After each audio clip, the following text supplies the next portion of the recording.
Hey guys, today we're going to discuss packaging and what is the best route to go when you're starting your food business, what is the best way to save money, and what looks really good. Today on Marketing Food Online. Guys, alright, it's Damien from Marketing Food Online, and I want to get into today's episode discussing packaging. Different types of bags that you can get either made for you or you can simply make yourself.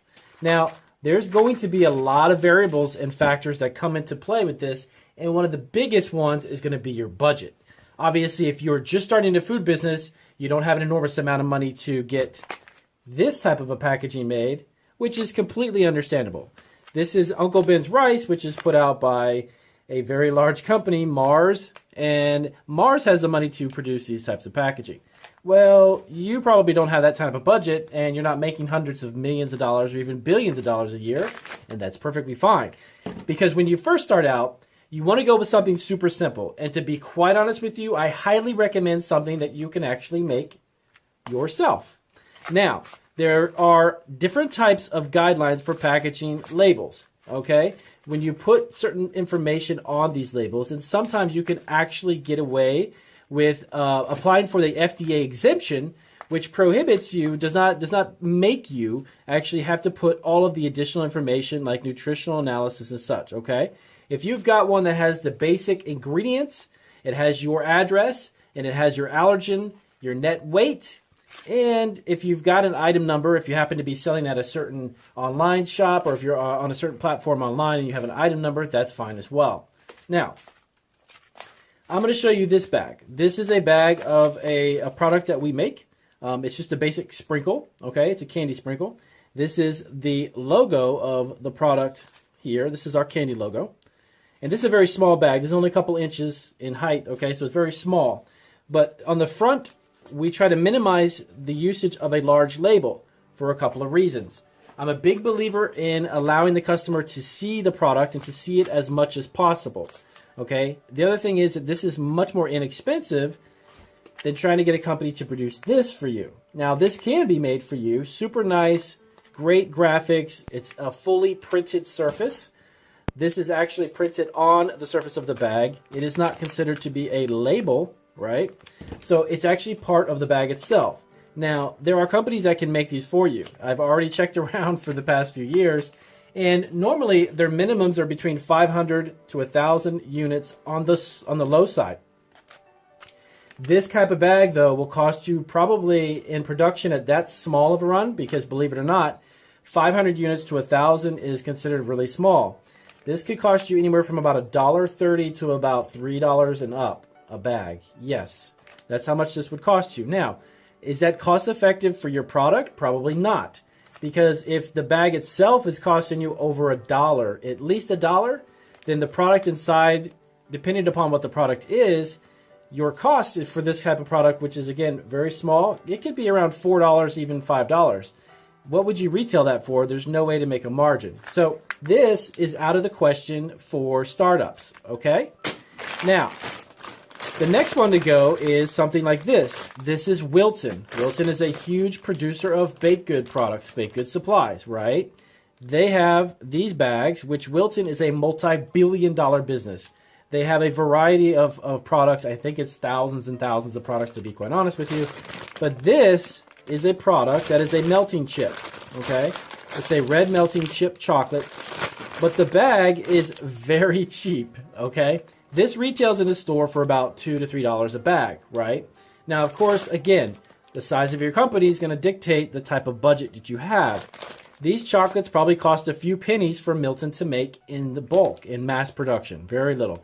This bag, which has a peg hook on the top right here, a little hole, these types of bags you can have done for yourself, which is different than the one I just threw on the floor. This one is very inexpensive. You could probably get this, honestly, with some basic graphics and a window here for your product to be visible from the bottom in there, okay? In my opinion, super important when it comes to food products. If it's granolas, nuts, whatever it may be, okay? So try to have some type of packaging that can visually show the product to the customer. There are some bags that are completely covered, like the Uncle Ben's Rice that's on the floor. But everybody knows what rice looks like. This is a specialty type of product. This is a colored chocolate chip, right? So, with that being said, let me adjust this really quick. With that being said, what you can get done for you is anywhere from about probably 35 to 65 cents a bag. Okay, now that's kind of a little bit more reasonable if you wanted to go this route. You got a nice graphic, you got the name of the product, you got your net weight. On the back, you can get nutritional information, right? But this is all black text over a white background, okay?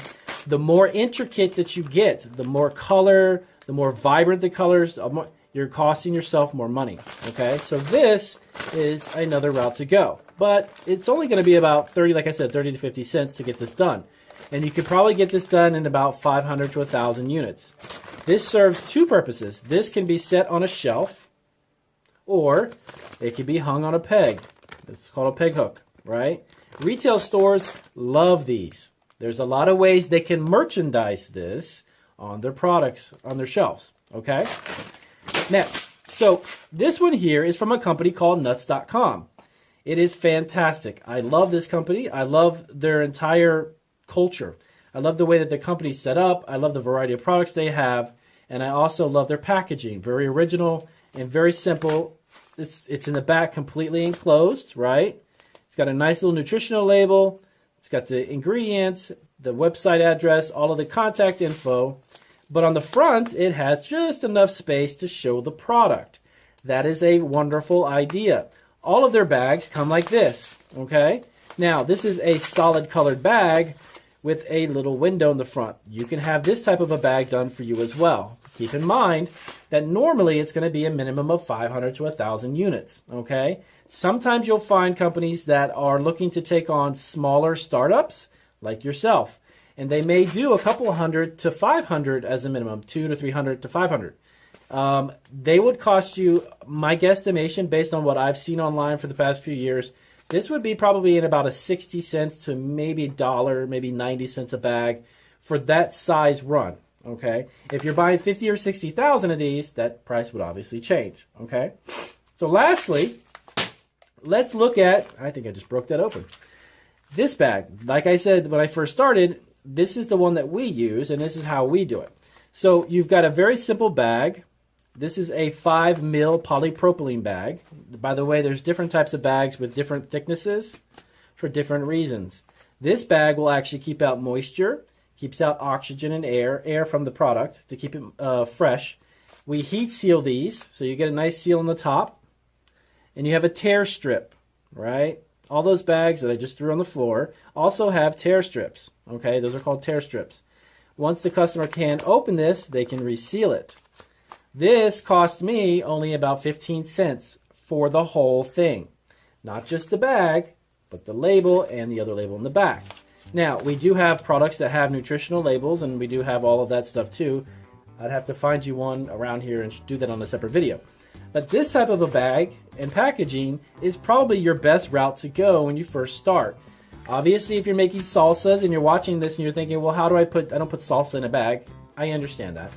There are other ways to obviously package salsa, which would be in a bottle or a jar. And I'll do a separate video about that too and show you some of the more inexpensive ways to package your product when you're first starting when it comes to liquid products, okay?